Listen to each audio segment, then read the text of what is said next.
Hi, I'm Jill Strickland. I graduated from Bowie High in 1972. Most people would remember me from probably being cheerleader, on student council, and on the side, pretty much a party girl. I went from private school to Bowie and really wanted to experience a lot of the things I didn't have a chance to when I was in private school. So I took full advantage of that.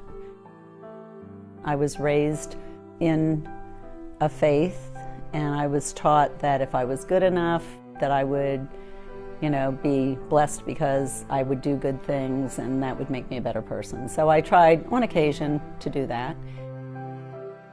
I remember meeting a couple when I was probably in 10th grade, Dick and Carol Bond, and they were starting a Young Life program at Bowie.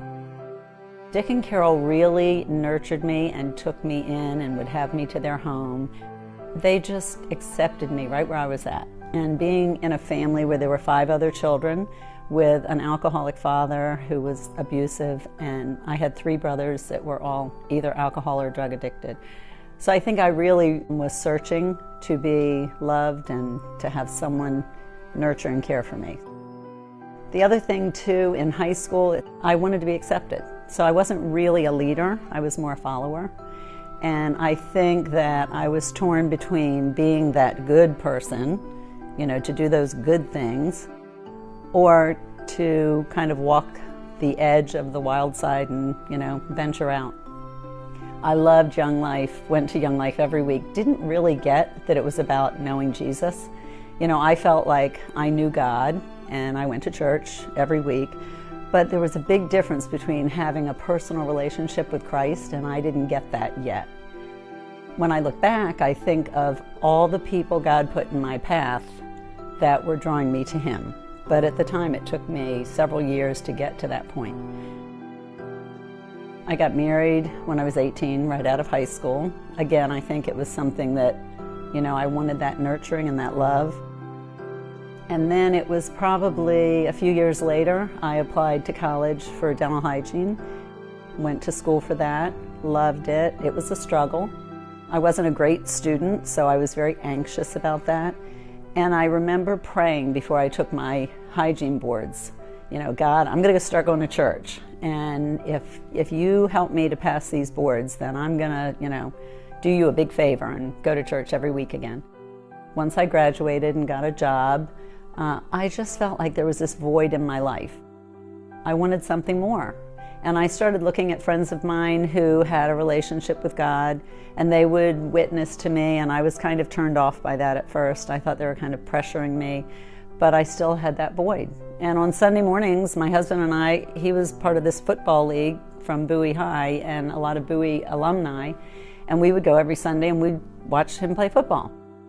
More and more of my friends were walking with Christ and had a strong relationship with God, and I wanted that. I really wanted that.